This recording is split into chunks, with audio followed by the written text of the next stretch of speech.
que a gente está vislumbrando para o ano de 2024, para a gente poder se alinhar, refletir um pouco a respeito dos possíveis objetivos em comum.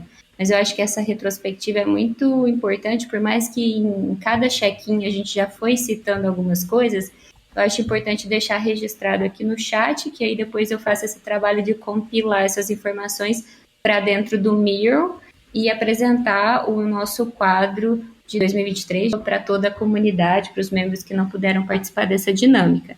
Então é isso, pessoal. Daqui uns 5 minutinhos a gente pode retomar a conversa e vamos focar aqui no chat para descrever aquilo que são esses 2 pontos. Gostei e não gostei.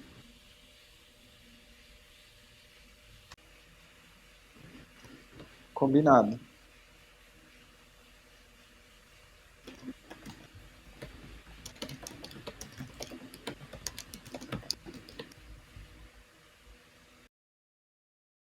Falta só um minuto para a gente encerrar, mas fiquem à vontade para continuar escrevendo o que vocês querem registrar depois aqui no chat, que eu vou capturar as ideias e lançar no Miro para a gente fazer uma publicação aqui na comunidade.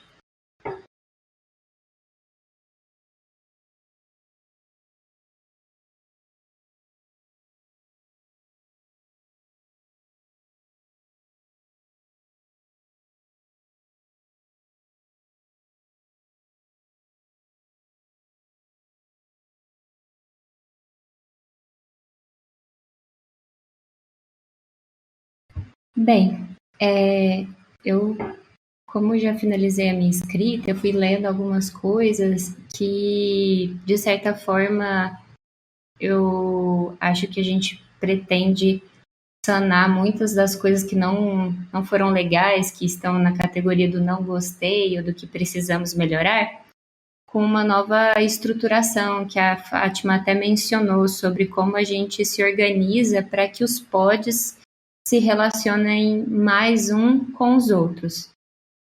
Então, antes de eu mergulhar nessa parte dos objetivos, que são objetivos que eu vim adaptando do ano de 2023, mas tentando tornar eles um pouco mais realistas.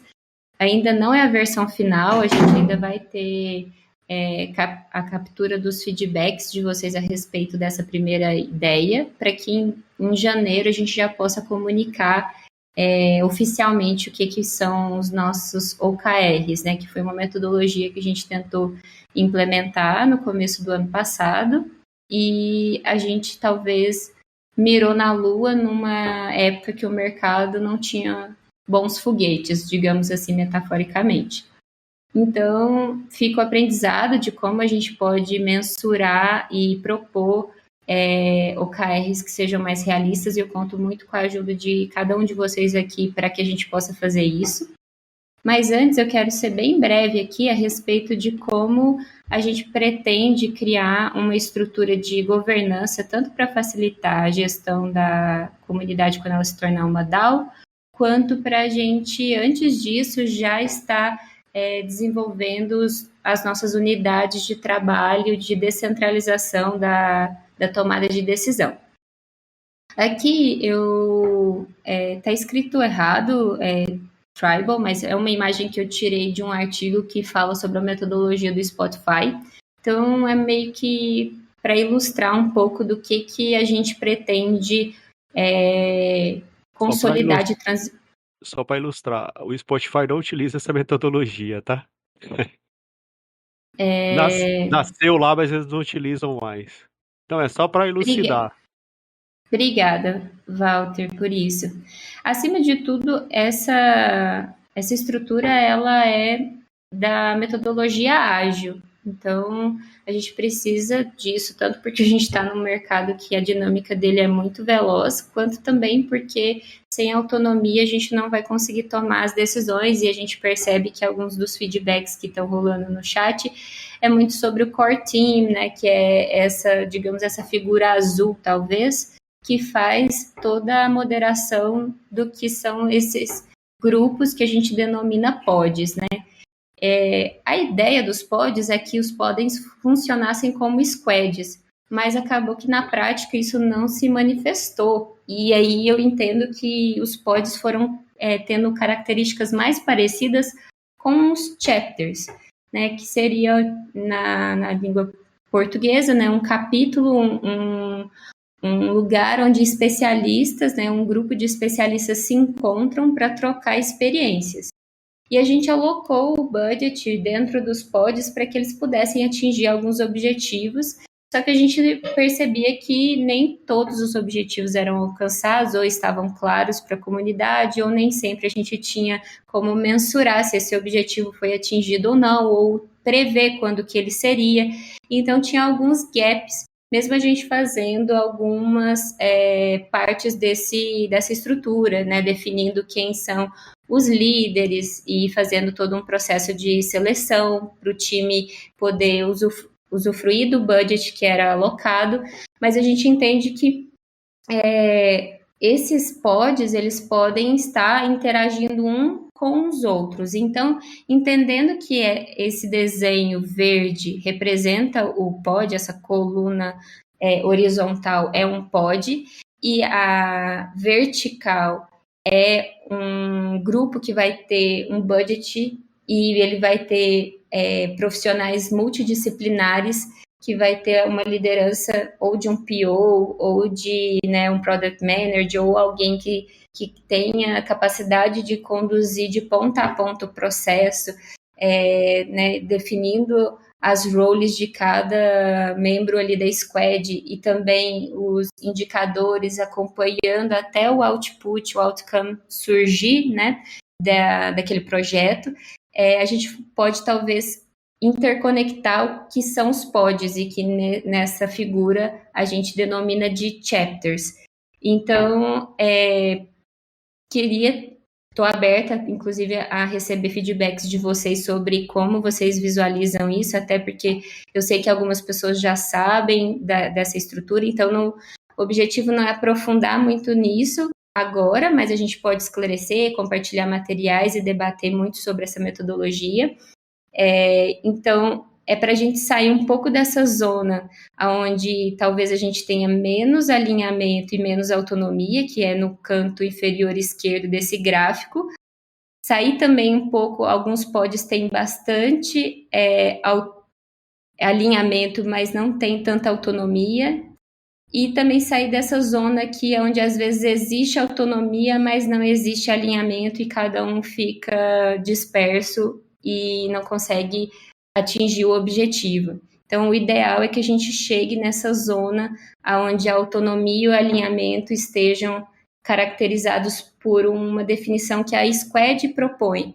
E é para a gente poder gerenciar um recurso que existe na comunidade que é escasso, que é o budget, né? A gente tem muitos recursos abundantes, como conhecimento, né, que muitos mencionaram, que é de extrema importância a gente compartilhar o que a gente sabe de forma gratuita, e meio que eu esbocei um pouco do que poderia ser essa transição dos pods para esses chapters, né?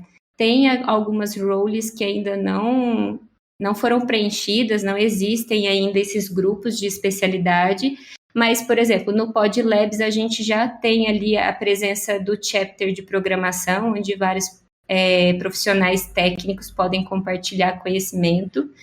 A gente tem o chapter de tradução, onde a gente já ativou 2 idiomas.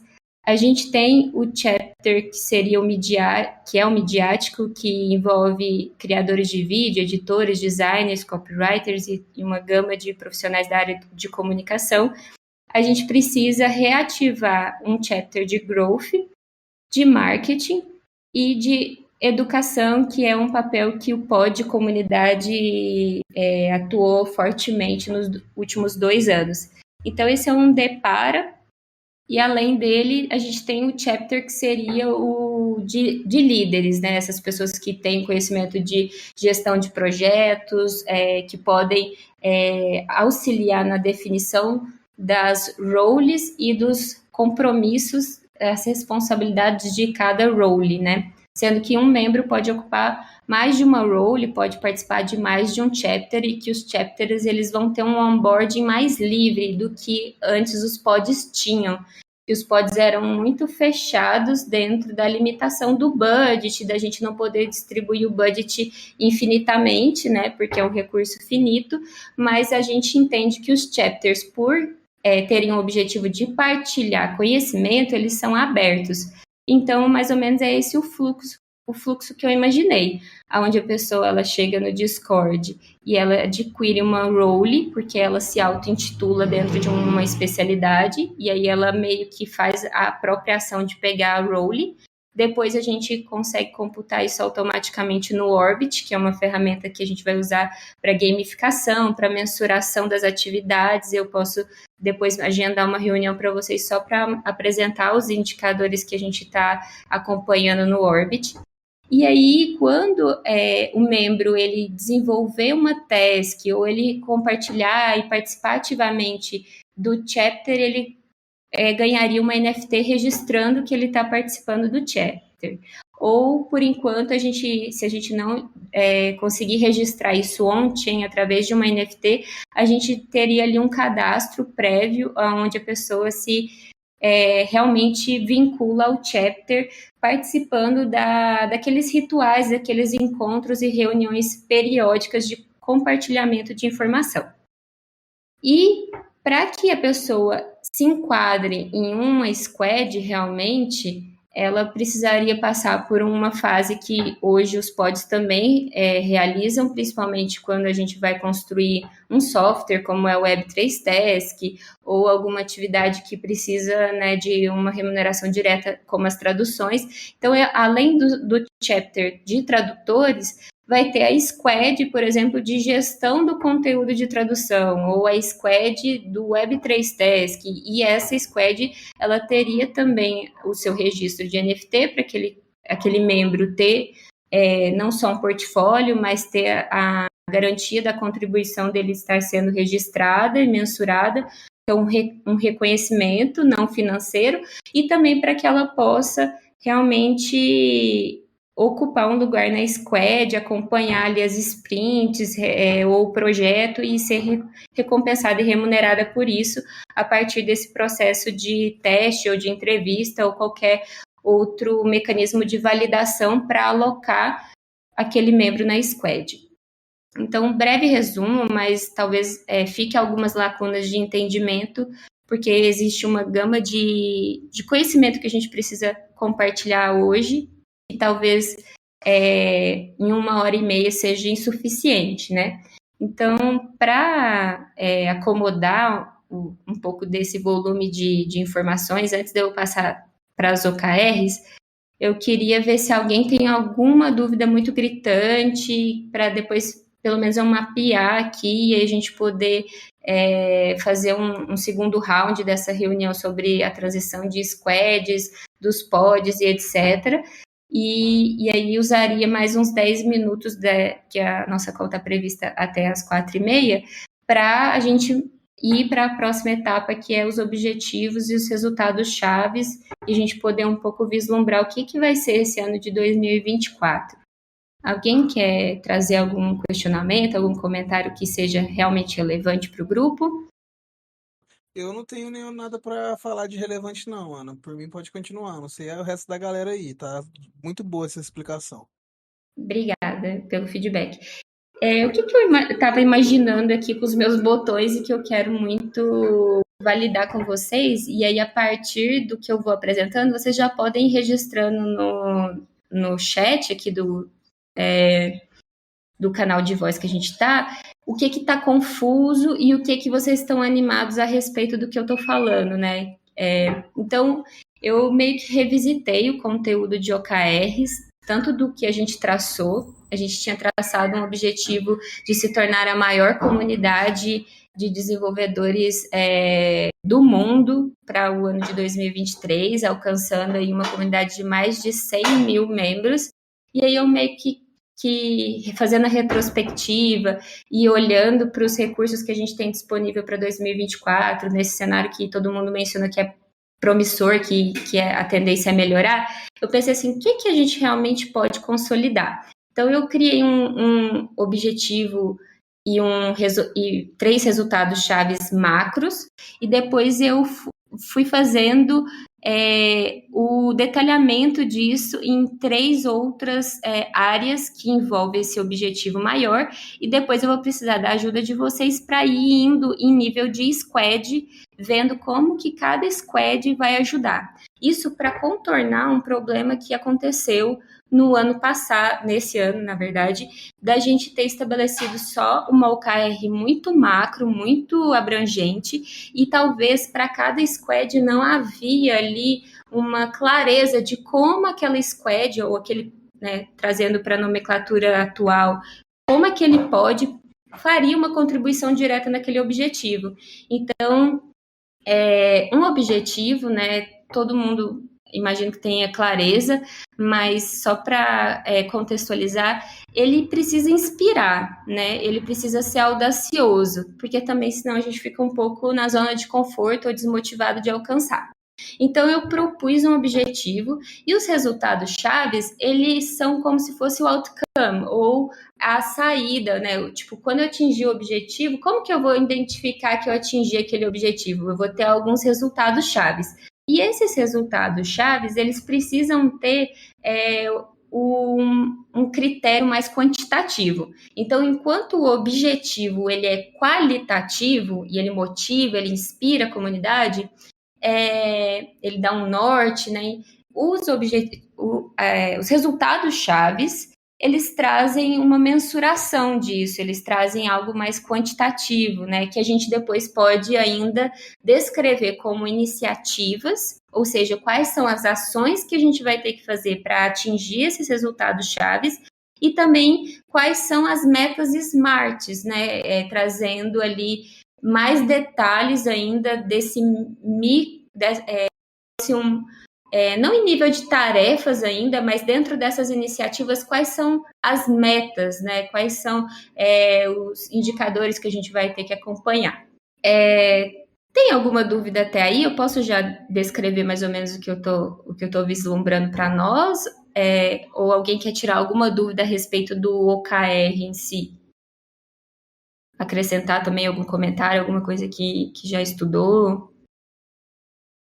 Só Parabéns pela apresentação, Ana. Você está arrasando. Eu acho que você tem que pegar e seguir o flow para aproveitar bem esse tempo, porque você guiando esse pitch, eu acho que assim, o sentimento geral tá todo mundo cansado, né? Então, o silêncio quando você abre para perguntas é mais, não é que as pessoas não estão contigo, é porque tá incrível a tua apresentação, mas acho que Tá, obrigada. eu queria ver a continuação. Esse é meu sentimento agora.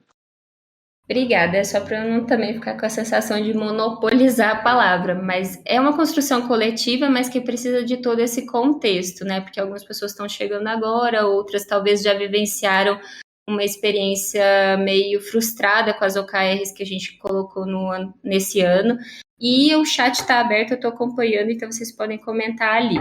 Para eu, então, ser bem assertiva e objetiva, eu imaginei assim, 100 mil membros numa comunidade dev que tipo, dentro da Web3, ela é o nicho do nicho, né, um subnicho ali, talvez desafiador. Por mais que a gente, quando estabeleceu essa meta de 100 mil membros na Web3 Dev, a gente estava imaginando uma expansão global que teria sucesso, a gente estava imaginando que o universo de devs é muito maior que 100 mil e que se houvesse desse universo, dessa amostragem, dessa população de devs, Web 2, se a gente convertesse, digamos, 30% ou até menos, 100 mil estariam conosco na missão de construir o ecossistema Web 3. Mas a gente se surpreendeu e a gente não conseguiu nem duplicar o tamanho da comunidade. Então eu pensei assim, se a gente duplicar o nosso alcance, talvez não exatamente o tamanho e a nossa presença global, a gente já estaria tendo um grande sucesso. Então, por isso que eu sublinhei alcance e presença, para eu tornar isso mais claro também da diferença que eu vejo entre tamanho e alcance. Porque uma coisa é as pessoas se inscreverem dentro do nosso Discord ou do YouTube, etc., acompanharem as nossas atividades, e elas fazem parte desse crescimento e desse tamanho que a comunidade vai tendo. Mas outra coisa é alcançar mesmo e essas pessoas elas se envolverem, né, com o projeto. Então, se a gente realmente aumenta o nosso alcance, a gente vai precisar não só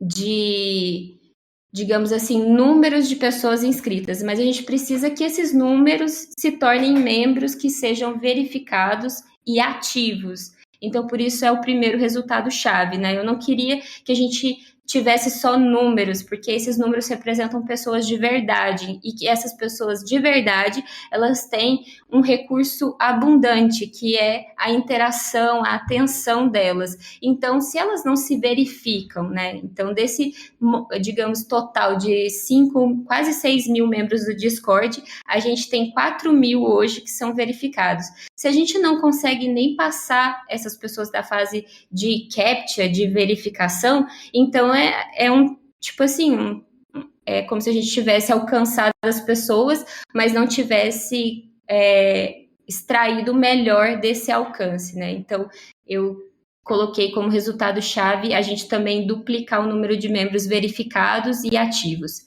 E para a gente mensurar o que seria essa atividade, eu pensei em triplicar o número de atividades que a gente tem hoje. Talvez para ilustrar isso, mereça uma reunião à parte só mostrando o que a gente está acompanhando no Orbit. Tem ali um gráfico de atividades que a gente consegue mensurar, que são os PRs do GitHub, os comentários no Twitter, uma série de atividades, o que a gente faz dentro do Discord, e muitas dessas atividades não são traqueadas, porque muitos processos são gerenciados no Trello, e por isso a gente está migrando para o GitHub, etc. Então, dentro desse compilado de atividades que a gente consegue mensurar, a gente teve, de março até hoje, uma queda muito, muito grande de atividades. Por isso que eu acho que triplicar não seria desafiador, seria motivador. E se a gente duplica o número de membros ativos, naturalmente a gente está aumentando a atividade, né? Então, é um resultado-chave interligado com o outro.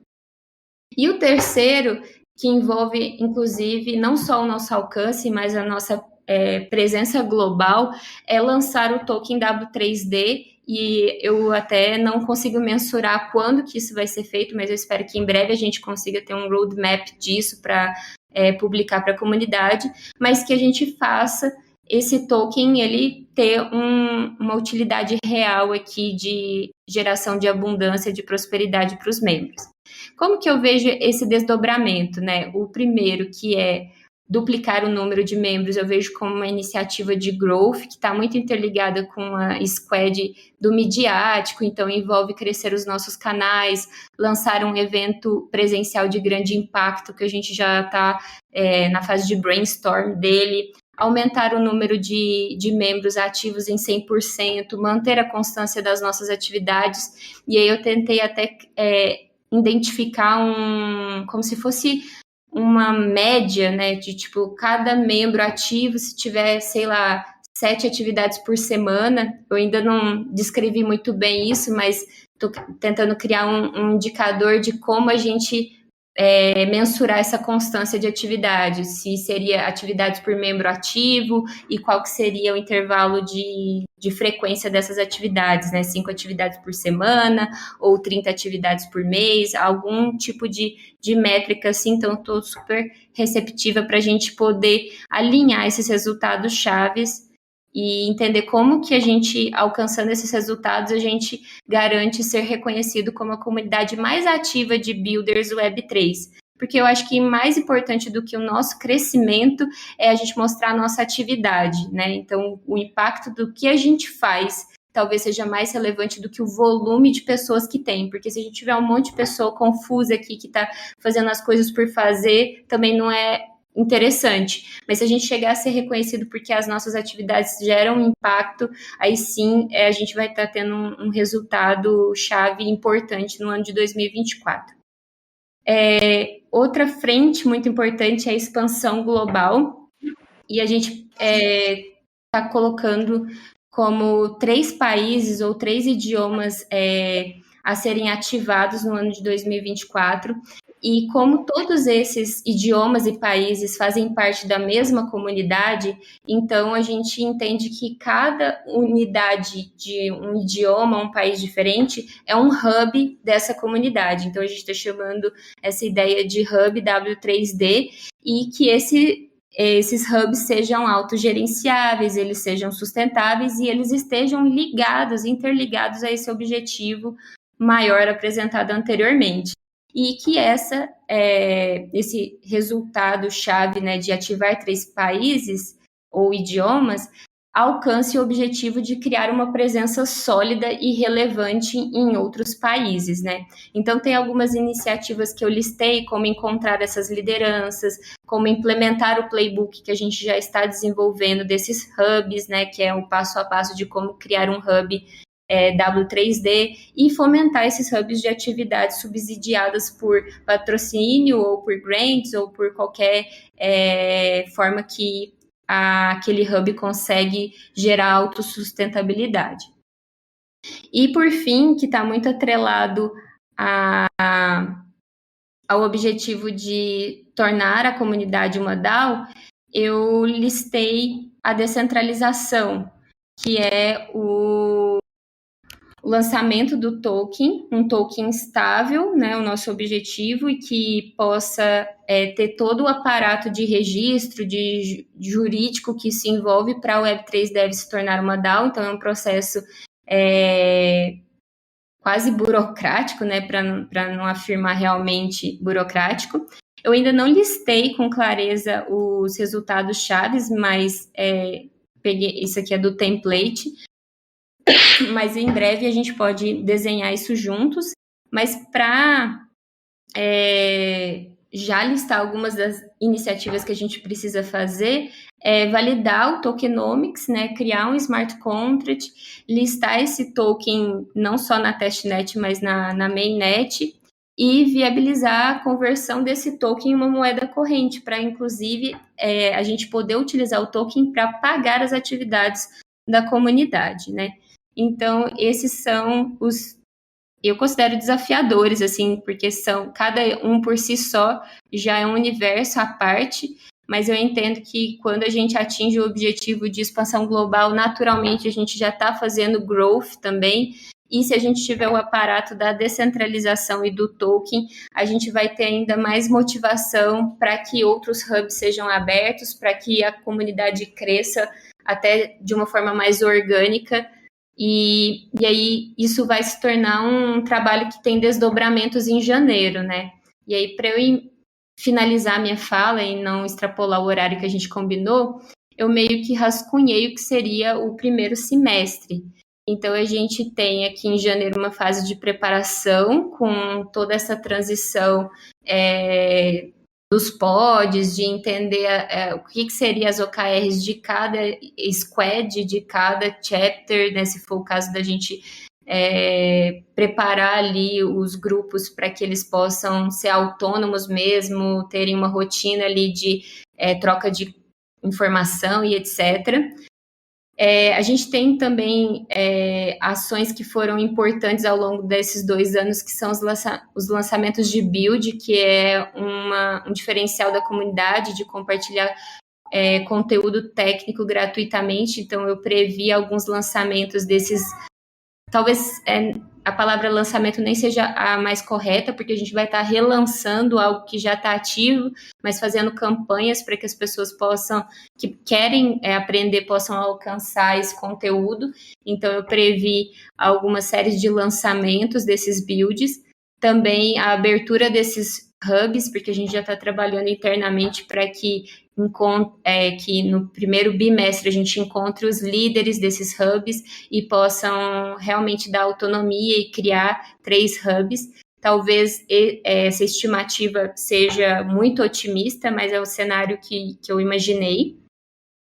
E, por fim, que a gente consiga ali no começo do segundo semestre ter esse evento, ou talvez se a gente conseguir até antecipar para o final do segundo semestre esse evento presencial focado em trazer alguma coisa inovadora em nível de evento presencial, algo que não seja tão palestra, mas que a gente possa oferecer workshops, que os builders Web3 se sintam num lugar rico assim de exploração de conhecimento, de networking. É o objetivo a gente meio que criar essa agenda anual de Web3 Dev Summit, né? Então, já é um desafio que vai ser manifestado, assim, em junho ou julho, mas que no primeiro semestre todo a gente vai estar trabalhando para que esse evento aconteça, né? Identificando o melhor local, envolvendo pessoas para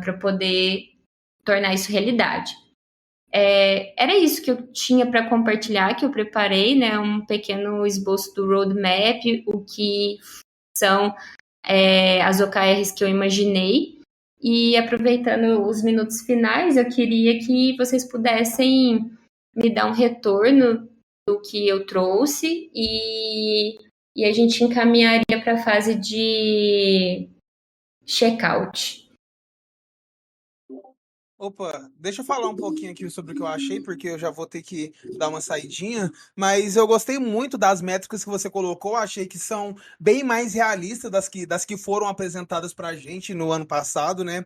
Porque no começo do ano aí, no caso, porque essas últimas aí que teve, tipo assim, ela era tão desafiadora, as últimas métricas eram tão desafiadoras que acabaram que desmotivava de tão desafiadora que era. Então, eu acho que essas novas que vocês criaram ficou muito mais, assim, ficou muito menos utópico, né? Ficou muito mais fácil você imaginar isso. E são métricas que eu creio que a gente conseguiria alcançar. Então, eu gostei muito, achei que foi bem realista nesse quesito e espero que dê tudo certo aí pra gente.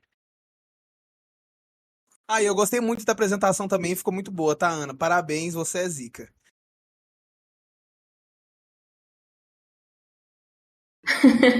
Obrigada, vou colocar zica no meu glossário. Pode colocar. Zica.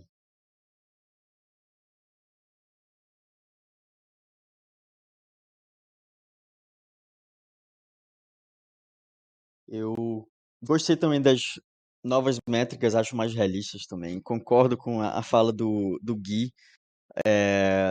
Acho que as anteriores eram tão grandes que desmotivavam um pouco. Era tipo, caramba, será que a gente consegue um número grande? É um pouco. Era muito intimidante, na verdade, essa é a palavra. Era bem intimidante. Esse é o comentário que eu tenho a fazer. Parabéns pela apresentação também, tá? E obrigado. Obrigada, gente. Então, essa não é a versão oficial. Quem quiser trazer uma revisão, falar comigo no privado depois, provavelmente nas nossas weeklies, que a gente vai retomar depois dos feriados, eu vou precisar muito da ajuda, principalmente dos membros de pod, dos líderes, para que a gente possa identificar quais são os KPIs que a gente vai acompanhar para entender quando que a gente chegou nesse resultado. E a ideia também é que a gente possa, a cada bimestre, fazer uma revisão, né? Se não for bimestral, pelo menos trimestral, a gente fazer uma revisão e se a gente já tiver chegado nessas metas, a gente ajustar, colocar metas mais audaciosas e se a gente também tiver muito aquém, conseguir contornar o plano para que a gente consiga alcançar. Tem vários feedbacks que eu vi aqui no chat que toca um ponto da comunicação, da gente estar mais conectado, fazer mais encontros como esse que a gente está fazendo agora, e também talvez dar mais clareza, deixar mais explícito. Então, a gente no mês de janeiro vai construir muitas documentações para que os membros que cheguem na comunidade consigam se localizar melhor, sem depender tanto de um contato 1 a 1, para que quando esse contato 1 a 1 acontecer, a gente já esteja dando, sei lá, o terceiro passo na jornada desse membro aqui, porque ele já meio que se atualizou sobre o objetivo da comunidade, ele vai ter acesso às informações de quais as roles que existem e como ele pode contribuir de forma open source. Então, por isso, todo um trabalho em janeiro vai ser realizado para a gente migrar os processos para dentro do GitHub. E eu conto muito com a ajuda de vocês, porque eu até faço das palavras da Leia um pouco as minhas, de que às vezes não dá pra gente ser heroína e achar que vai resolver, vai salvar o planeta sozinho. E eu nem tenho essa ambição. Eu acho que é mesmo um trabalho de comunidade, a gente tá construindo essas coisas juntas. Eu tô aqui só meio que exercitando uma posição de porta-voz daquilo que a gente viveu coletivamente. E o objetivo dessa reunião era mesmo fazer um grande alinhamento, né? Espero que eu tenha atingido esse objetivo e se ninguém tiver mais feedback sobre a apresentação, que vai ter todos esses desdobramentos que eu mencionei, eu acho que a gente pode iniciar o check-out. E aí, para a gente não se alongar muito, a gente pode resumir esse check-out com uma palavra-chave ou duas, né, que representem como a gente está saindo dessa reunião. Ô, Ana, deixa eu falar só um pouquinho sobre as OKRs. Talvez, sei lá, essa ideia até ajude na integração entre os pods. A ideia é. Tem algumas empresas que, quando implementam OKR, as OKRs ficam totalmente soltas. Em um projeto que eu participei, a gente tinha os capitões das OKRs. Poderia ser qualquer membro de qualquer equipe. Ele ficaria responsável por coletar se aquela OKR estava sendo cumprida ou não, referente às métricas daquela OKR, entendeu? Talvez isso seja um ponto para que abra comunicação com outros, digamos assim, com outros pods, entendeu?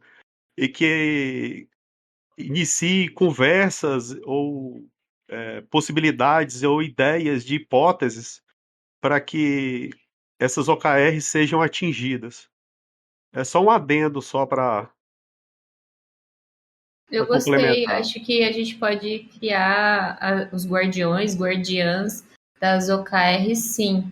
Até porque são áreas diferentes, cada vai tendo o é como se fosse uma cascata, né? Então o objetivo maior talvez fique na minha responsabilidade como community manager, e aí a gente vai definindo os guardiões dessa cascata. Então vai ter as OKRs de growth, aí dentro de growth tem as OKRs da squad do midiático, aí os líderes do midiático são guardiões dessas OKRs, e até para a gente poder fazer essa revisão e esses guardiões virem apresentando os resultados, registrando, seja em forma de publicação, né? Eu achei muito pertinente seu comentário.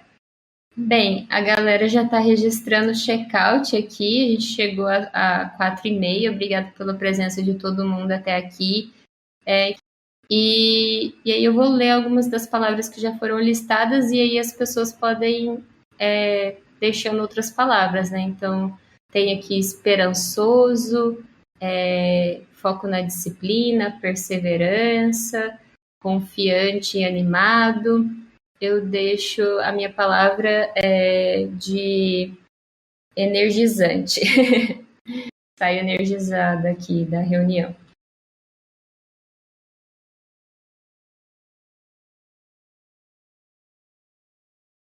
Podem falar também com o microfone aberto, em vez de escrever, se vocês quiserem, mas é legal também deixar aqui no canal.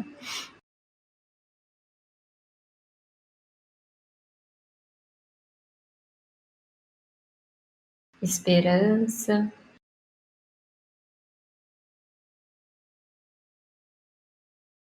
Bem, eu vou dar um stop. Pode falar. Eu me sinto Gustavo. confiante e animado porque nesse ano muitas coisas boas foram feitas e ano que vem, com todo esse planejamento e com essas novas mudanças, até os fatores externos, tipo mercado, eu acho que vai vir muita coisa boa. Acho que a gente está no caminho certo, assim, tá. Planejamento eu achei top. Depois a gente pode mudar algumas coisas, mas assim, a ideia geral tá bem bacana.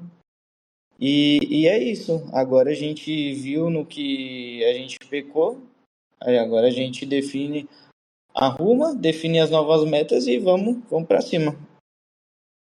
É isso. Maravilha. Então, gente, minha vontade aqui é que cada um de vocês tenha um feriado aí de final de ano maravilhoso, que vocês possam se conectar com o verdadeiro significado dessa transição de ano, né? Que às vezes fica meio distorcido, né? Fica mais voltado às vezes para o consumo, para festas, mas eu acredito que a essência assim da gente estar celebrando as nossas relações, nossos votos de um ano melhor, né, de superar as adversidades, é a principal essência dessa fase do ano que a gente está vivenciando. E é isso, eu só tenho que agradecer por fazer parte da comunidade, ela transformou muito a minha vida, conhecer cada um de vocês aqui é muito, muito importante para mim, porque cada um ensina alguma coisa diferente, importante, e é isso.